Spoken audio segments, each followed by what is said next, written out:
Mesdames et messieurs, eh bien, je vous propose d'ouvrir rapidement cette table ronde. Nous devons terminer à 19h30, ce qui fait que nous avons vraiment très peu de temps devant nous. Pour commencer, je vais me retourner vers chacun de nos trois orateurs et je vais leur demander à chacun de réagir, ou plutôt c'est ce que je voulais faire, mais je crois que le temps nous manque pour le faire et je vais donc monopoliser le micro pour poser moi-même les questions. C'est moi qui pose les questions. Question très simple d'abord. J'ai écouté les interventions de nos trois orateurs. J'ai été très impressionnée par la qualité de leurs interventions, mais une grande question m'est restée. Moi-même, je suis spécialiste de coréen, j'enseigne la langue coréenne et à travers la langue, acquérir une vision du monde très diversifiée. Je suis parfaitement d'accord avec cela, mais les gens qui ne connaissent qu'une seule langue, qui ne connaissent que le japonais, est-ce que ça veut dire qu'ils ont une vie pauvre, une vie dépourvue de toute richesse? Est-ce que le fait de connaître le Japon, seulement le japonais, ça vous prive de l'accès à des richesses, à une vision du monde? Nous avons parlé d'universalisme, de modernité. Monsieur Miura a parlé d'un universalisme réflexif. On a parlé d'hybridation, de rencontres.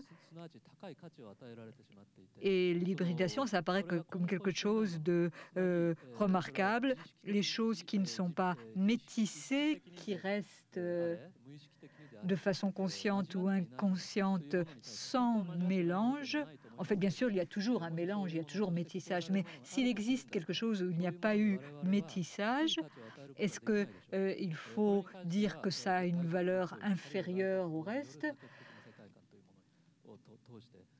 par rapport à l'enseignement des langues étrangères, par rapport à cette vision du monde que donne l'apprentissage d'une langue étrangère? Qu'en pensez-vous?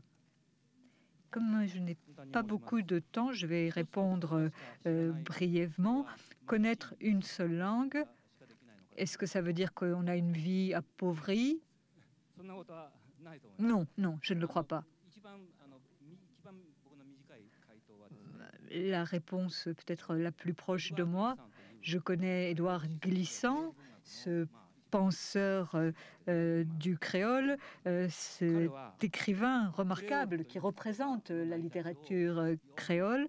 Il connaît très bien l'histoire du créole, historiquement, littérairement, et il dit connaître une seule langue, ça veut dire être déjà multilingue, car dans une seule langue, il y a déjà des diversités incalculables, innombrables.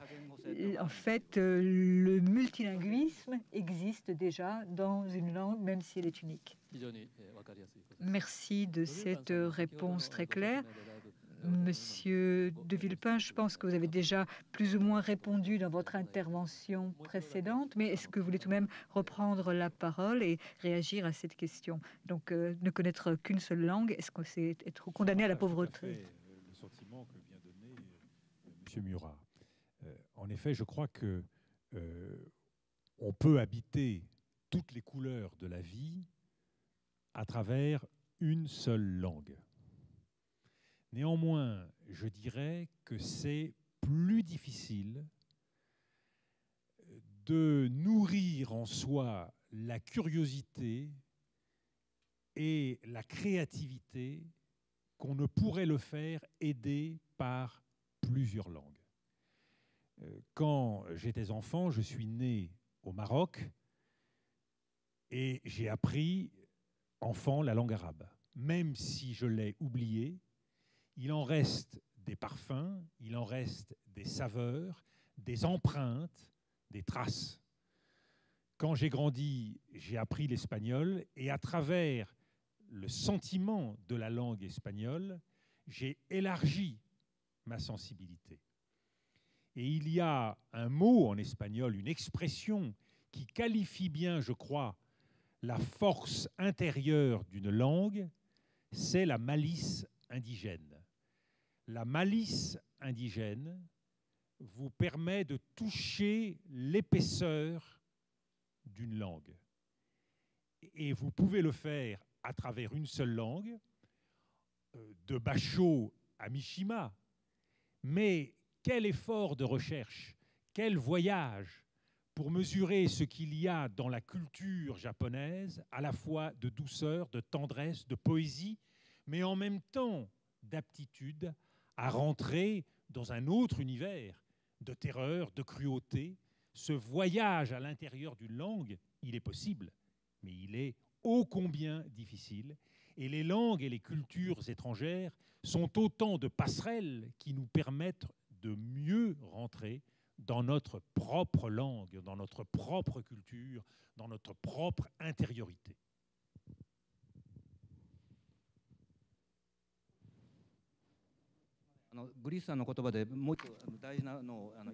Pour Glissant, il y a quelque chose que j'ai oublié de dire. Il dit en fait que toutes les langues sont des langues créoles et que dans chaque langue, il y a un écho des autres langues. C'est une façon très poétique de dire les choses. En fait, donc toutes les langues sont multilingues avec un écho des autres langues en elles. Et je crois que pour s'en rendre compte, il faut apprendre les langues étrangères. Et moi-même, j'ai d'abord parlé un dialecte, je n'ai pas parlé le japonais standard. Donc je me considère comme bilingue en japonais puisque je parle aussi le dialecte de ma région. Monsieur Saeki?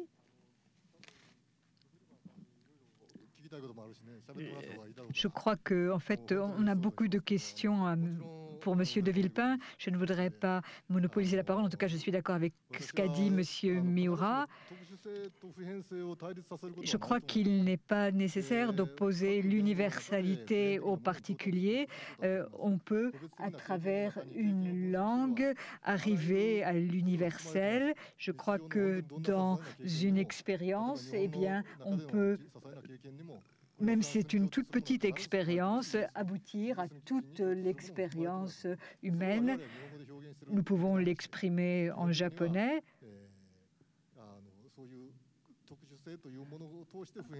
On peut, en tout cas, à travers le particulier, arriver à l'universel. Ça ne me paraît pas du tout contradictoire. Bien, alors nous passons à la question suivante. Est-ce qu'il est possible qu'il y ait un compromis entre le multilinguisme et la concurrence qui est l'apanage de l'économie de marché? Donc, on essaye de diffuser la langue de son propre pays. Par exemple, quand la Corée était une colonie du Japon, nous avons forcé les Coréens à apprendre notre langue. Aujourd'hui, vous avez les Chinois qui veulent diffuser leur langue, la Corée qui également est très active pour diffuser la langue coréenne. Et il y a là une définition très stricte du coréen, du chinois, les autres variantes n'étant pas reconnues, n'étant pas acceptées, et en plus, ces langues deviennent une sorte de marchandise. Donc, la diversité des langues d'un côté et puis l'économie de marché de l'autre, en particulier le néolibéralisme économique. Comment est-ce qu'on peut faire l'articulation entre les deux? Est-ce qu'il faut qu'il y ait cette articulation? Si elle est possible, est-ce qu'elle est souhaitable? Voilà, je vous demande de répondre très rapidement. Je suis vraiment d'une sévérité atroce. 30 secondes pour répondre à une question aussi difficile.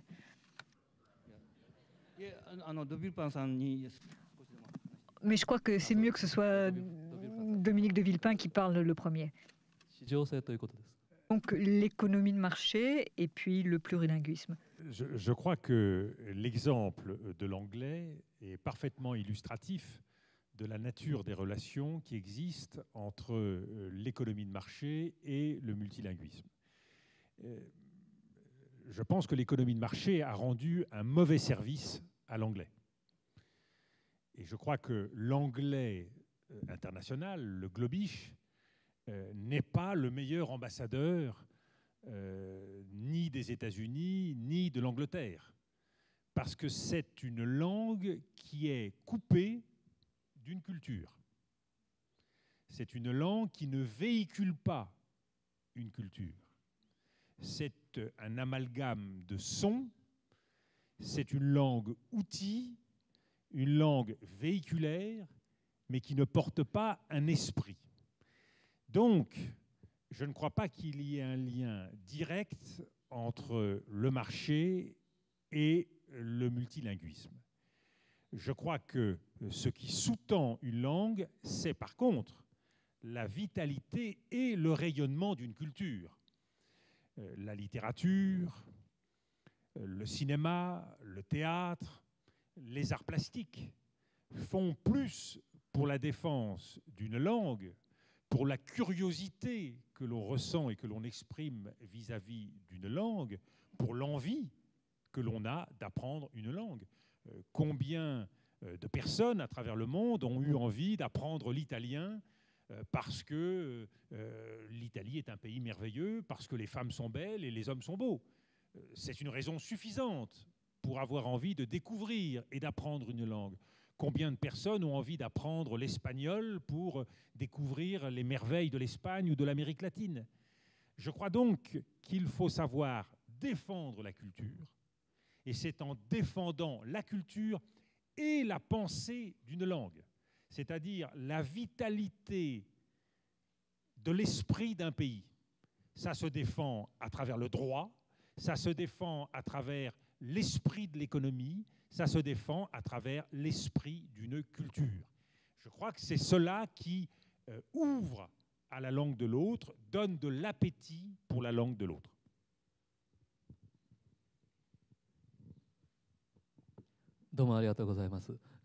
Merci beaucoup, Monsieur Miura.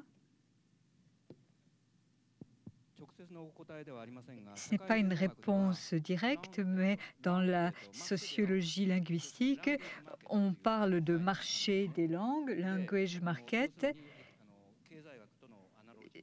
C'est une analogie avec l'économie. Vous avez quelques 5000 ou 6000 langues et c'est un espèce de marché énorme qui est formé par ces langues.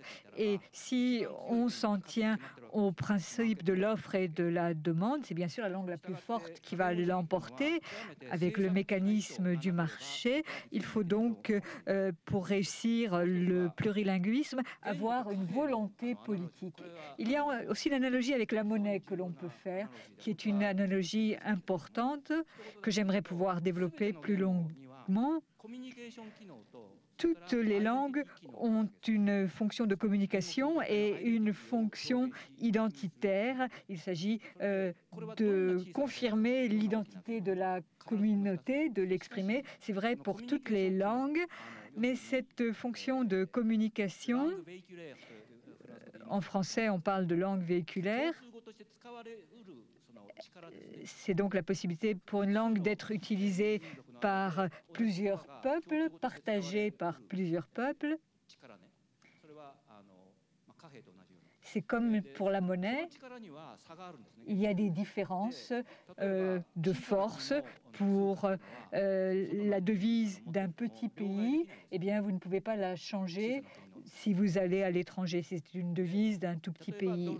Par contre, si vous vous baladez avec du dollar, c'est la monnaie de référence, peut-être moins aujourd'hui, mais enfin, elle circule tout de même à travers le monde. Vous avez aussi l'euro qui joue ce rôle. Ce sont des monnaies convertibles et c'est la même chose pour les langues. Je crois qu'il y a une différence de pouvoir des langues en fonction de leur niveau de convertibilité. Monsieur Saeki, vous voulez réagir? En 30 secondes? En 15 secondes, si vous voulez même. Il y en a presque plus de temps. 10 secondes, non, ça c'est vraiment pas possible. Eh bien, le mécanisme du marché, c'est quelque chose qu'on ne comprend pas toujours bien. En fait, le marché ne peut pas tout régler et ce qui forme le marché, ce n'est pas forcément des produits concurrentiels. D'ailleurs, la langue, la culture, ce ne sont pas des produits. Nous avons bien sûr des aliments et qui sont essentiels pour notre survie. Et ça, on ne peut pas les réduire au rang de marchandises, de même que la culture. Je suis tout à fait d'accord avec ce que vient de dire M. Sacquet, mais je voudrais rebondir sur ce qu'a dit M. Murat, en poussant la comparaison qu'il a faite en matière monétaire. Parce qu'en matière monétaire, il y a un adage très ancien, et à mon sens juste pour l'économie, mais qui ne s'applique pas forcément peut-être à la culture. Cet adage, c'est la mauvaise monnaie chasse la bonne. Ce qui voudrait dire, en matière culturelle, que les mauvaises langues, les langues du marché, chasseraient les bonnes langues, c'est-à-dire celles qui sont vivantes et nourries par une culture. Ce qu'il y a de très intéressant dans le monde d'aujourd'hui, c'est de voir que tous les nouveaux pays émergents qui accèdent à des richesses illimitées du fait du pétrole ou des matières premières sont en train de découvrir l'importance de la culture. Un pays comme le Qatar, comme les Émirats arabes unis, on voit le même phénomène dans des pays d'Amérique latine avec de grandes ressources, se rendent compte que la vraie richesse du monde, c'est la culture et l'économie de la connaissance. Et c'est là où on se rend compte qu'il faut être capable effectivement d'influencer les esprits et le monde à travers la culture et la connaissance pour peser sur l'économie, peser sur le droit, peser sur les sciences à travers une langue. Qu'il s'agisse de brevets, qu'il s'agisse de découvertes, qu'il s'agisse de musées, il y a là une nouvelle bataille immatérielle, mais qui a évidemment des conséquences en termes de place et d'importance des pays, de place et d'importance des cultures, de rayonnement des peuples. Donc il faut être conscient que la grande bataille qui est en train de s'ouvrir pour le XXIe siècle, c'est bien celle de l'économie de la connaissance, où la hiérarchie des langues se déterminera beaucoup en fonction de l'influence et de la créativité des peuples.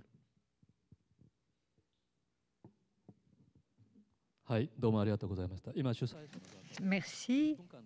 L'organisateur vient de nous donner 10 minutes supplémentaires. Je suis bien soulagée de pouvoir prolonger un petit peu le débat. Nous avons parlé de l'Europe et j'aimerais maintenant que nous parlions de l'Asie orientale, en particulier du Japon, le plurilinguisme, le multilinguisme au Japon, le monde multipolaire au Japon, comment le perçoit-on? L'enseignement des langues étrangères, est-ce que vous pouvez faire le lien entre ces notions de multilinguisme et d'enseignement des langues étrangères? Proposition pour le Japon, proposition pour l'Asie orientale. Alors nous commencerons peut-être par Monsieur Miura qui aime parler de ces questions. Je l'ai déjà dit dans ma conclusion, alors c'est peut-être à vous, Monsieur de Villepin, que nous allons demander de parler. Je ne sais pas si vous connaissez bien la situation au Japon ou en Asie orientale. En Asie orientale, il y a bien sûr des confrontations de nationalisme extrêmement exacerbées. Et puis, en même temps, en Asie de l'Est, les gens qui ont appris l'anglais peuvent se faire reconnaître socialement. Le fait de connaître l'anglais, les pays où il y a des gens qui, ont des connaissances de l'anglais se classent plus haut dans la hiérarchie mondiale des pays. Et les peuples de l'Asie de l'Est vraiment se battent tant qu'ils peuvent pour apprendre l'anglais. J'aimerais savoir ce que vous pouvez nous dire de cette situation. Je ne voudrais pas vous répéter ce qu'on lit à tort et à travers, dans la presse et dans les ouvrages partout dans le monde. Donc je vais prendre un petit risque en me situant par rapport à ce que je crois être un avenir immédiat. L'anglais s'est bien sûr imposé au lendemain de la Deuxième Guerre mondiale. Et il s'est imposé non seulement parce que les États-Unis ont affirmé une puissance globale tout au long des dernières décennies, mais il s'est imposé aussi parce que l'anglais réduit à son expression la plus simple est une langue de communication très pratique et très aisée. Néanmoins, on peut s'interroger sur le nouveau monde dans lequel nous venons d'entrer. On peut discuter de la date 2001, 2003, mais nous sommes dans un basculement du monde. Je ne suis pas sûr d'ailleurs que partout dans le monde on en ait conscience. Mais la hiérarchie de la puissance est en train d'être révolutionnée. C'est dire que le Nord, les États-Unis, l'Europe, je ne sais pas si je dois inclure le Japon, ce qu'on appelle en général l'Occident, est en train de laisser la place à un autre monde formé de la Chine, de l'Inde, des quelques grands pays émergents qui donnent le ton de la nouvelle puissance économique, donnent le ton d'une certaine vision de l'organisation du monde, définissent de nouveaux outils, y compris dans le domaine financier, comme on le voit avec les fonds souverains. Et la question, c'est comment allons-nous nous adapter à ce nouveau monde? Est-ce que, pour parler aux Chinois, les Japonais décideront de continuer à passer par l'anglais ou décideront d'apprendre directement le chinois? Toutes ces questions, ce sont les questions d'aujourd'hui. D'ici 10 ou 15 ans, ce que je dis sera une évidence dans la nouvelle hiérarchie des puissances du monde. Je crois que l'Asie, cette partie de l'Asie, dispose d'un réservoir de possibles, d'un réservoir d'action exceptionnel. Et si les pays de l'Asie décidaient d'imaginer une coopération régionale innovante, comme l'a fait l'Europe? Et si le Japon, la Chine, et pourquoi pas l'Inde, d'autres pays de la région, décidaient de s'organiser dans une union des pays de l'Asie? Imaginez, l'histoire du monde s'en trouverait changée. L'histoire des cultures du monde, mais aussi l'histoire des langues et de la hiérarchie des langues.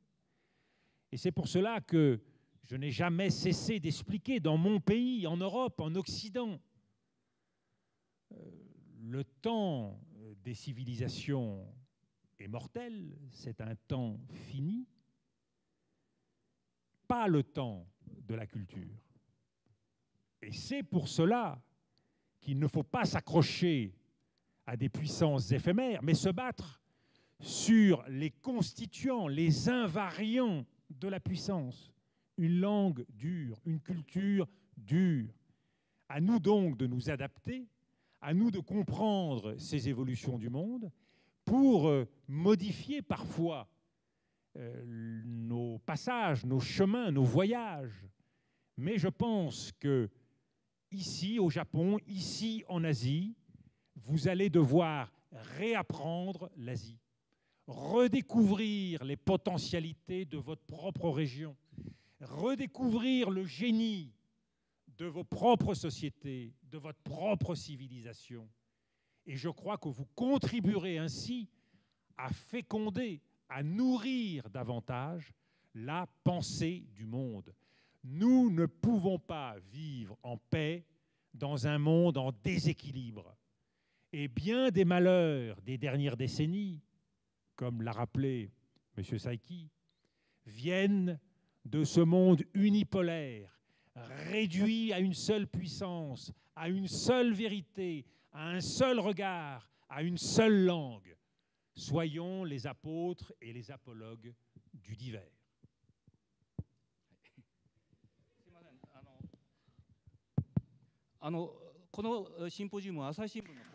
Mesdames et messieurs, ce symposium est patronné par le journal Asahi et j'aimerais dire qu'il y a eu une erreur dans le journal Asahi. Il y avait un procès pour des Japonais qui n'avaient pas la nationalité japonaise et il était dit que dans l'article d'Asahi que la France, l'Allemagne et le Japon étaient des pays de droit du sang, alors que les États-Unis étaient évidemment l'exemple le plus typique du droit du sol. Donc je profite de cette occasion pour relever cette erreur commise par le journal d'Asahi.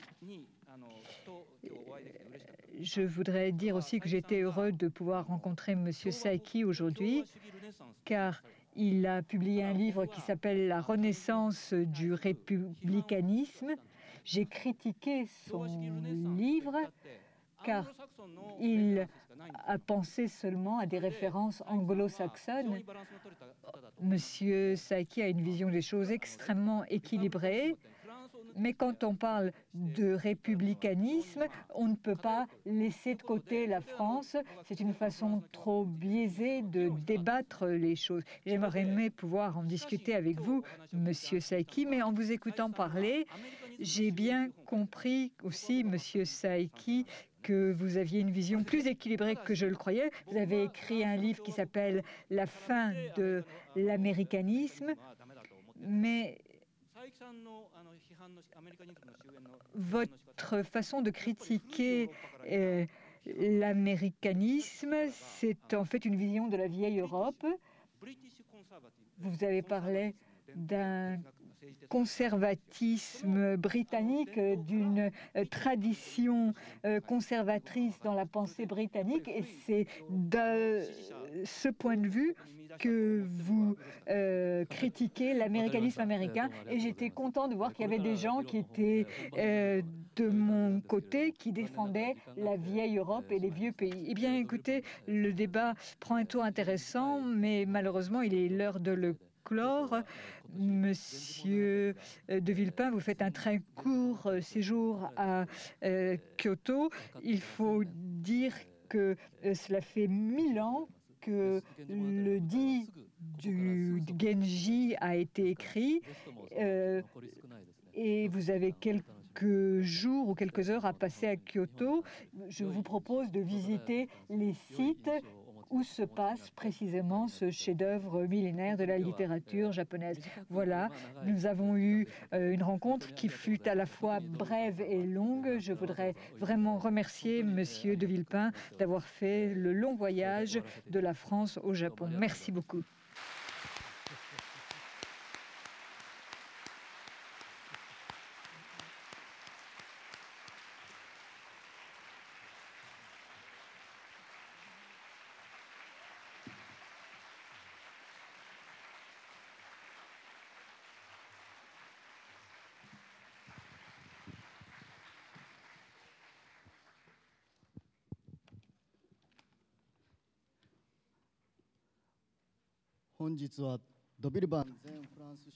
Mesdames et messieurs, nous avons eu le plaisir d'accueillir Monsieur de Villepin, ancien Premier ministre de la France, pour ce symposium consacré à la formation d'une vision du monde multipolaire et de l'enseignement des langues étrangères. Je crois que nous sommes encore tous un peu dans le feu de l'action. Nous sommes l'un des organisateurs qui s'occupe de la promotion de l'enseignement supérieur et de l'enseignement des langues étrangères. L'Université de Kyoto consacre beaucoup d'efforts à l'enseignement des langues étrangères. Il ne s'agit pas d'enseigner de simples vecteurs, de simples outils. Nous voulons pouvoir enseigner aussi la culture qui est derrière ces langues. Nous voulons permettre aux gens ainsi de se créer des réseaux et d'être en bonne posture pour mener une vie heureuse. Moi-même, je suis ingénieur de formation, je ne suis pas du tout littéraire et en participant à ce débat, je crois que j'ai apporté ma pierre à la diversité puisque je ne suis pas littéraire. Quand on parle de mondialisation, il ne faut pas penser à l'uniformité, à l'uniformisation. Et quand on réfléchit aux choses de façon scientifique, pourquoi est-ce que la diversité est quelque chose de positif? Nous avons parlé en fait de la diversité comme si c'était quelque chose d'acquis. Pourquoi est-ce que c'est positif, la diversité? Moi-même, j'ai un sujet d'étude particulier. Je n'apprends pas, je ne travaille pas sur la fabrication des choses, mais sur la façon dont elles se cassent, sur leur destruction.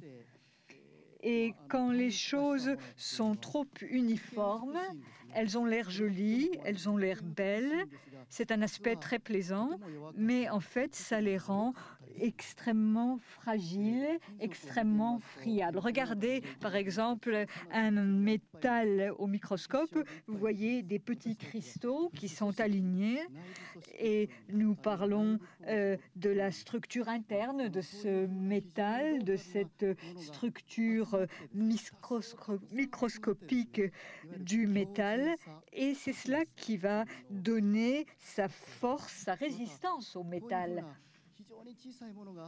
Vous avez cette multiplication de tout petits cristaux qui ensuite rendent le matériel résistant et utilisable pour beaucoup de fonctions.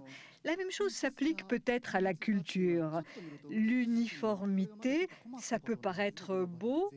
On parle de mondialisation, tout est pareil, tout est beau, tout est lisse, mais quand on pense à notre humanité, pour que cette humanité résiste et continue à se développer, eh bien, il faut qu'il y ait la diversité au sein de nos sociétés. C'est assez difficile de l'exprimer par les mots, de le transmettre, par exemple, à nos étudiants. Nos étudiants aiment bien les classements. Ils sont entrés dans des universités difficiles. Ils ont passé le concours d'université qui est classé première ou qui est classé deuxième. Leur dire qu'il y a des valeurs très diverses, c'est un message difficile à faire passer. Mais aujourd'hui, nous avons parlé de toutes ces visions différentes de la culture.